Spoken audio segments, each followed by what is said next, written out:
Hey guys, welcome back to the So You Shoot Weddings podcast. I'm with my co-host Mackenzie Frank. Hello. And this week we're going to talk about solo shooting versus hiring a second shooter. We're going to talk about the pros and cons of each, kind of what might work for you, what might not work for you, maybe like the best time to hire someone or, not hire someone. So we're going to get into all that. And it's nice because I solo shoot most of my weddings. I've had second shooters before, but I solo shoot most of the time, and you have second shooters most of the time, if not all the time. 98% of the time. There's been a handful of times probably where you're alone. For either so I had a wedding in Columbus, and it was kind of super chill. It was their second wedding, so it was just me. That was fine. Mm-hmm. It was all in the same place. So I'll rarely do it for a full wedding day, but I'll mention it to my couples. Like if it's just 3-4 hours, you don't need two shooters. Especially if you're getting ready in the same place, I can hop back and forth. Not a problem. Yeah. So I guess you want to start out with how you go about finding a second shooter, or do you have your specific ones and you kind of get a hold of each of them? Whoever's available gets it. What do you do when you hire a second shooter?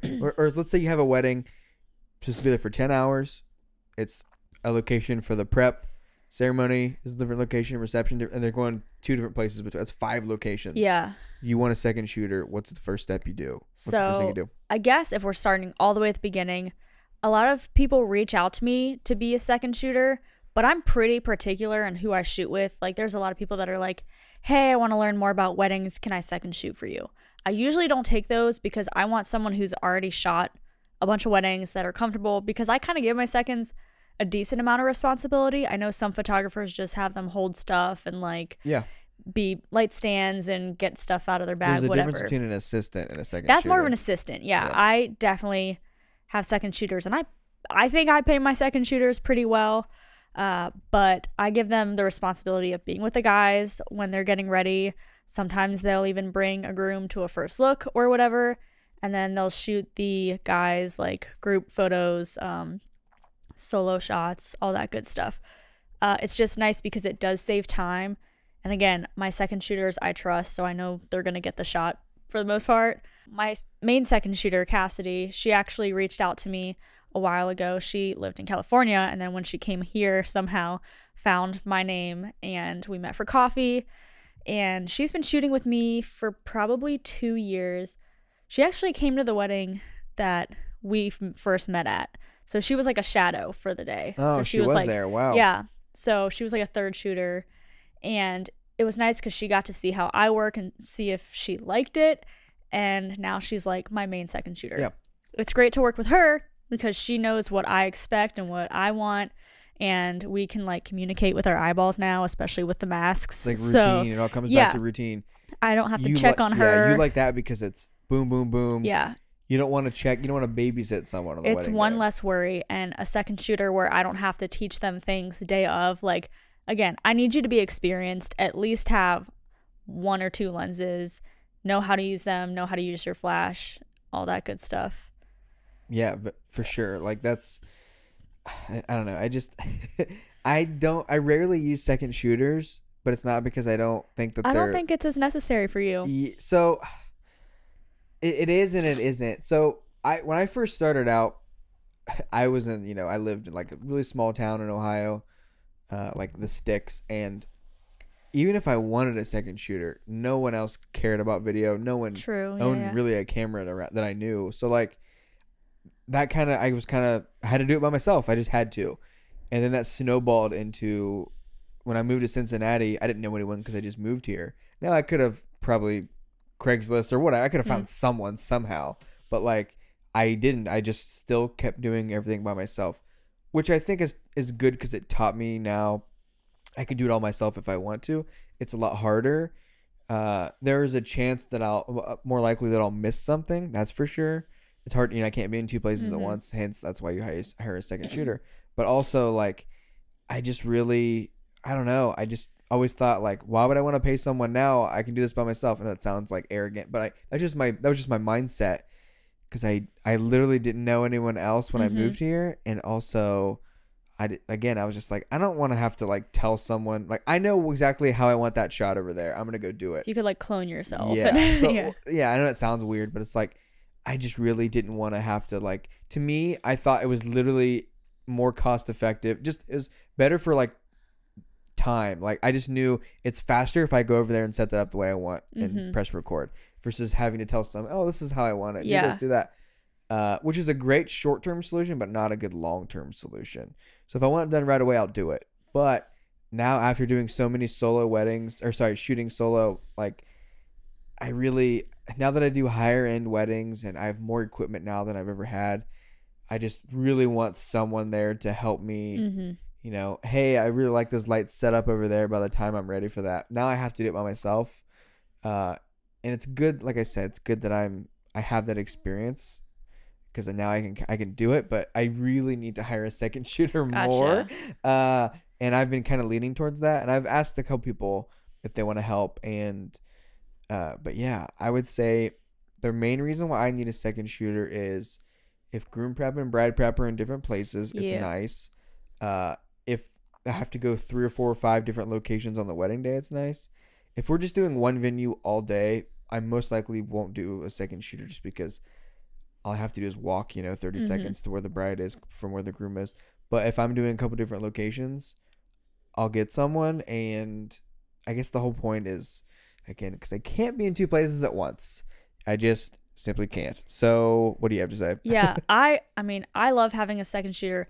I'd say the biggest downfall is, yes, you have to pay them. It's like backup, so right? That's a big chunk kind of coming out. Yeah. But again, it's nice to have an extra set of hands, especially like if we're doing a first look with the dad or new hubby or whoever.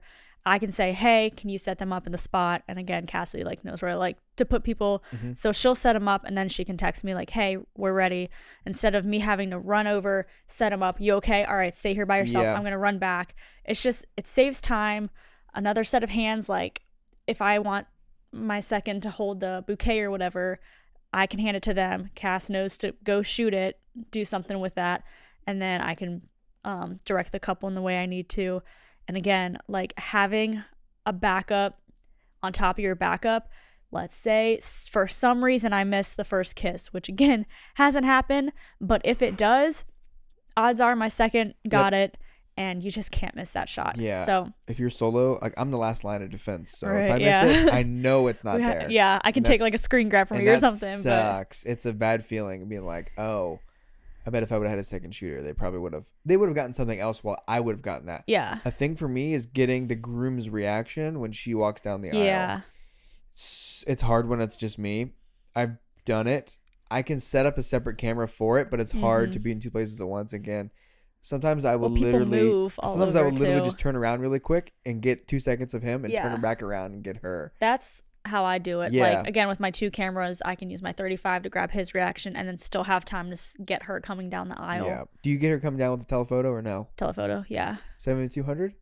Oh wow. Okay. I realized you shot that tight when she came down. I usually try to get full body. Again, like we love long aisles for that reason. Yeah. Because it gives us time to shoot wide, tight, horizontal, vertical, all that good stuff. Can you stop yawning? Sorry, I do keep yawning. My bad. You're making me yawn. Wow, sorry, people watching are probably like, this is a boring episode. Chris keeps yawning. No, it's not. But what I would do is, the first thing I do is look at a timeline. Oh, we're going 4 different locations, 5 locations on the wedding day.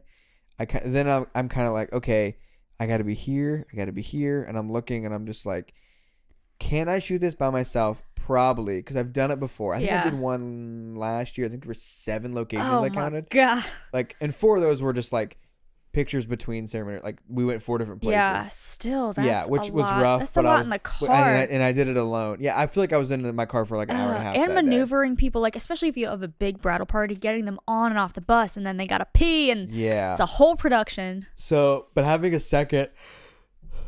Well, man, I'm sorry about the yawning again. So, but having a second is, I would say half of it really is just the fact that, oh, okay, I know that they got the shot, and it's also like I just need time to do this. Can you go over there and do that while I do this? Yeah. It's all about, and I definitely didn't have it in my budget. I would get paid for a wedding, it never occurred to me, well, make sure you take out this much money to pay your second shooter. I never had to do that because I was shooting alone. Yeah. So now that I have to do it, I'm like, oh, now I have to spend more That's the money kind every of wedding. Crappy part. Right. But once you're probably used to it now. So now it's it just still routine, hurts, right? You know, paying that much money. Whereas, okay. But again, to know know your couple, like, I think they like to know that you have, at least for photo, that you have 2 people on it. Especially, I love to have couples like see the photos of their, you know, significant other getting ready and like things that they were not there for, and they can be like, oh, cute, like this is what they look like reading my letter or when they open my gift. I think it all comes down to like bride and groom. So like when you're looking at that timeline months before, do I know that things are going to be better for the bride and groom? The footage will be better if I have 2 people. If I truly think so, I'll get one. I'll hire one. And the way I do it personally, I don't put that in my contract or, you know, my investment sheet where it's like, oh, if you want a second shooter, it's going to cost you this much. To me, that's my responsibility as a business. So like, I will find it. I don't know if you charge, like, you charge your couple for a second shooter or no? I mean, it's kind of included in the whole. It's like you put it in the cost. So I do that. I tell them, I'm like, if I think I need a second shooter, I'll get one, and you know, you don't worry about it. Don't stress about it. Yeah, I'll get it. So I do that. But yeah, I want to hear more about, like, because I'm looking to get some second shooters for videos. So like, what are some good and bad things about it? Tell me some bad things too. Give me some cons. Bad things about second shooters. Yeah, I guess like if you're like, if I did that by myself, I would have got. It's just like a missed shot maybe. Yeah, I mean, it depends on who you have. Again, I try to work with 3 people that I trust. For me, a lot of couples ask if I have a second shooter, and I think they like to hear that I do. Again, for video, I don't think it's always necessary. I get asked that a decent amount though. Yeah. And it sucks. Part of me does. I'm like, I have to answer no. I have to answer I'm shooting it alone. Yeah. And I personally think, like, when you watch one of my videos, I'm like, you can't tell if there's 2 people or one. I don't think. I don't want to sound arrogant. You make it so dynamic, so it looks like so I'm multiple like, people. It's different. I don't know. I wouldn't think that you could tell in the video, but like, it's nice that people really do like that safety net as a couple. Oh, you're bringing 2 people. Cool. Like, yeah. I feel better now. And that's what it's all about, comfort for them. So for me, I think a con almost is if your second shooter shoots with a different type of camera than you, because Nikon, Canon, Sony, like, they all look different. Yeah. So trying to edit them all together and making them look cohesive and consistent, like, that's a little difficult, because sometimes like Canon shots are more green or Sony's more green, and then my shots are a little more pink. So trying to like fix the hue and the warmth and all that. Is it weird to get like, do photographers, your second shooter, try to match your style? You know what I'm saying? What if they get like these funky angles that's like completely not you or something? Yeah. Are you like, oh no, like? I'll usually tell them, and I hate to do it, but why keep paying someone for stuff that you're not going to use? Yeah. But you know, I usually tell my people, try to shoot straight, get full body shots, like for groomsmen, get a full body shot and then get a tighter shot, like torso and up. Make sure you shoot wide enough, so like if they put it in a frame, that they're not getting cut off. Yep. I can crop a little bit if I need to.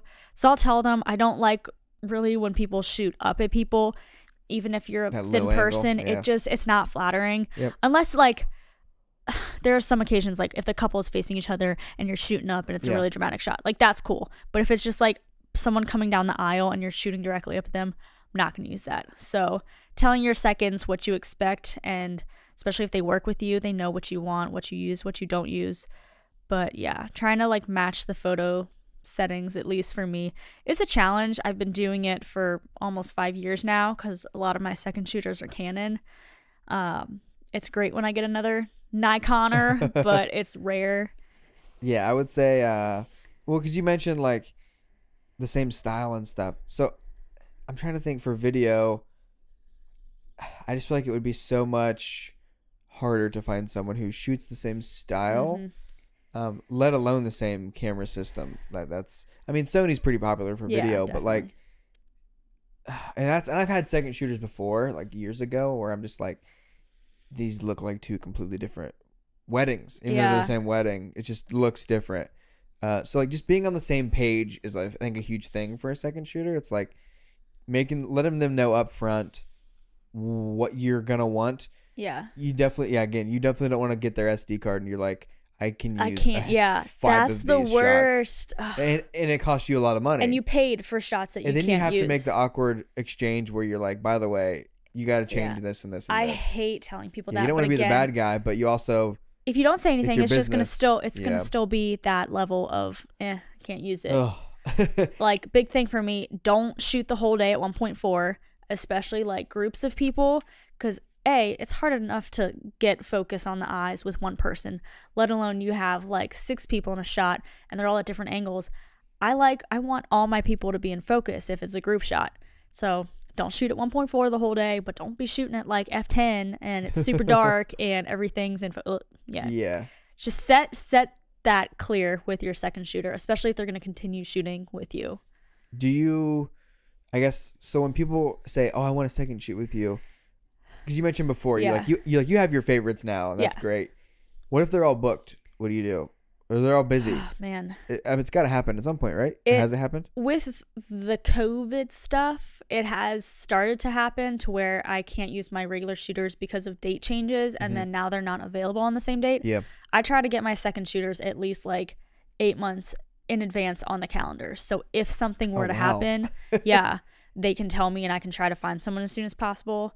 But I do have like backups that I trust that like shoot their own weddings, but I know they probably wouldn't be as into second shooting. But if I really need them, like I know they're going to be there for me. So I have a list of like my A shooters and then B shooters. And then God, if I'm desperate, which it hasn't happened yet, but I'll bring someone in.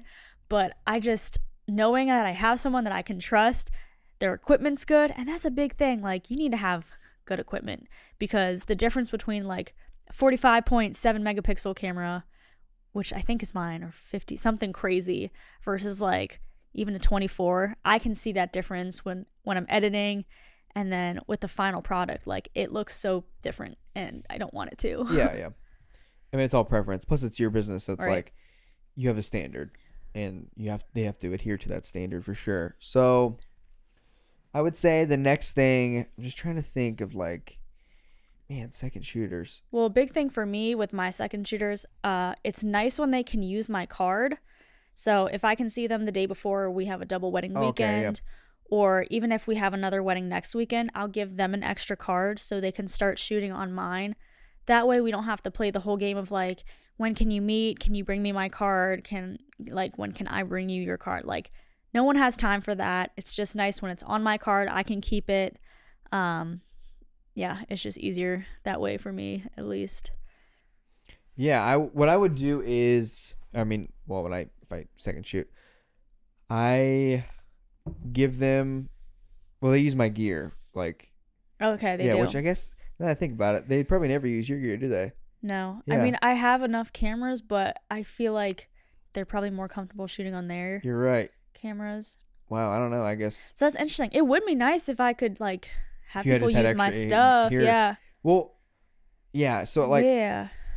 I guess I don't know why I never thought of that till now. But like a lot of video shooters or Sony shooters, I would just have them use my gear. That's probably because I have so many cameras. But like, and, once you've shot one Sony, you can know the other pretty well. Yeah. But like, I think it's different. Mirrorless is one thing. It's a little different for yours. Well, DSLRs. Canon and Nikon, they're like opposite. Even the way you zoom Yeah. and buttons and That's settings are all crazy, different. Yeah. But no, I do that, and then they just give me my gear back. I mean, it's just like I shot it, so I just Right. That's same nice. SD cards and everything. But I'm trying to think. So you mentioned 8 months ahead. Yeah. Wow, that's crazy to me. That's a long time. Which I guess it makes sense because you don't want to get hold of It someone is a week a long before. time, but yeah, it feels good to know like I at least have names on every wedding, so that way I'm not like, oh my god, like there's a wedding next month and I don't have anyone, and then what if they booked even just like a portrait session on a Saturday? I'm like, I needed them for a whole Saturday and now they can't do it. Yeah. So I just like to sit down with someone and be like, what dates can you do? Put on the calendar in person. See, the reason why it's funny. I'll get a hold of someone like 2 months before, and the reason is because I want to go over a final timeline with them a couple months before with the bride and groom. I'm Okay, saying. yeah. So let's say that they change stuff and they're like, we're not doing, which happens a lot for weddings. Let's say they're like, we're not going here and here anymore. We're just doing this venue for ceremony, this venue for reception. Well, now I'm glad I didn't tell someone 6 months. Me personally, I'm glad I didn't tell someone 6 months ago that I need them because then what do you say? I don't think hey, I do. Don't need you anymore. Yeah. So the last thing I want to do is say, by the way, I don't need you, and they turn down other weddings. Exactly. That's bad. But like, to me, I like to know, and that's just the way I do it. But I might change that and be like, hey, a year from now I need you for for a wedding. But like, I don't know. Because I know a lot of videographers that I'll have second shoot for me have their own business, and they're their lead shooters. But for you, your second shooters don't have their own business, or they do. Yeah, but they just don't shoot as many. They might not probably do as many weddings. Okay. They'll focus on other things. Yeah. So then, which is nice for me because then their Saturdays are more free or Fridays or whatever. Another big thing is make sure your second shooters are reliable. Like, I try to meet with them in person before I ever have them shoot with me. Oh yeah, there's no way I'm just gonna be like, on Instagram, meet me at this, like, show up at the wedding. See at the tomorrow. wedding. No, because Oh. What if they don't show up? What if they're late? What if like they lied about their equipment? Who knows what?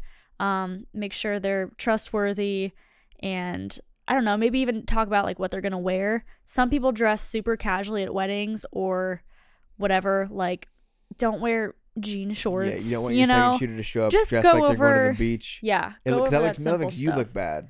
Yeah, because that's under your business name. Yeah, go through all that important stuff. My kind of rule of thumb on the dress, we should have talked about this last episode about wedding days, like from start to finish. Yeah. But I would say if you think you're underdressed, then you probably are. If you think, I think I'm underdressed, you probably are underdressed. So dress comfortable, but also look like a wedding guest, I would say. Look like the person that you'd want to hire. I guess that makes sense. So dress nice, but also you don't have to wear a freaking pantsuit. You don't have to wear tux. Like, although some people do. And that's good great for them. Yeah. I'm not about that. I used to do the tie and like dress shoes. Okay. Then I was like, this is super uncomfortable. I have to be a little more comfortable. And at the end of the day, no one, like, most people don't care what you wear. Yeah. But you definitely can't show up wearing Chuck Taylors and like a t-shirt. So yeah, I still wear dresses, but they're always like comfortable with pockets, nothing like too short or too flowy or whatever. I'm kind of weird about like showing my shoulders, I guess, on a wedding day. You wear a dress though? I don't think I've ever seen you wear a dress at a wedding. I've shot like the past 3 weddings with dresses. Oh. Yeah. Like or full on dress or like a... It's like goes down to here, pockets like covered. Almost like a romper? No, it's a dress. Okay. It's a dress. Well, I don't look as cute as in rompers, but if I'm not wearing a dress with pockets that's comfortable, I'm wearing my black pants and a nice shirt. Okay. I need pockets. I always see you wear the black pants. Yeah, that's what I see. For my phone and my chapstick. Okay, yeah. Definitely chapstick. You're a chapstick lover too. Yeah, I am. I have... Where my chapstick people at? There's 3 chapsticks on my nightstand in my bed right now. I just bought like 7 more. 3. Neutrogena. But I always have an extra in the car. But yes. So yeah, for solo shooting versus second, I think we covered a lot of pros and cons.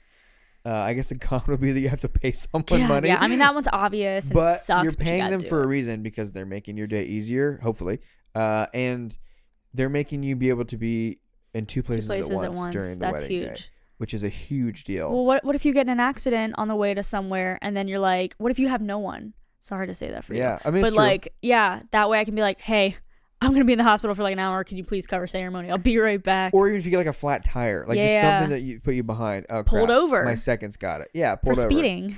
Anything. That has not happened to me, by the way. Literally anything. Or there's an accident on the highway, something. But knowing you have another body that can do what you do. Peace of mind is, you can't put a price on it, honestly. Which is funny that I'm saying that because I usually solo shoot. But again, I'm finding out very quickly after I do a lot more weddings. And I'm doing my equipment that I have so much more equipment than I used to have. And I just keep thinking, man, I need someone to help me. Even for them to help carry stuff or like grab a door. Yep. Even if it was an assistant. Even if I was like carry my gear with me. And a lot of people loved the chance to learn and see what you do and see you in action. Yeah, for sure. I mean, I definitely need to do more of that for sure. So, because at the end of the day, you might, like, as a business, you can kind of plateau if you just do it by yourself forever. I mean, you can kind of get better if someone's with you and you're teaching them. Sometimes they'll give good advice or like, hey, how about they try this or whatever. Or they can keep eyes on, like, let's say you're doing big group picture and Johnny doesn't have his button or there's like sunglasses on someone's head, they can kind of look out for those details.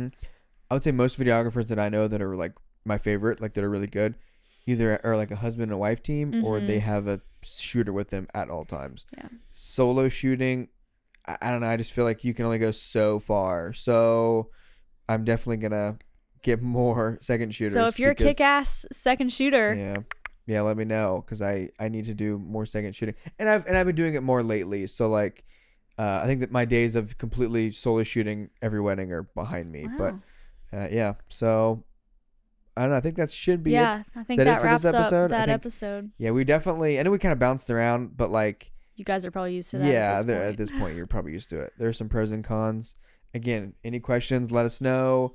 Join the So You Shoot Weddings Facebook group if you haven't. And we will see you guys next week.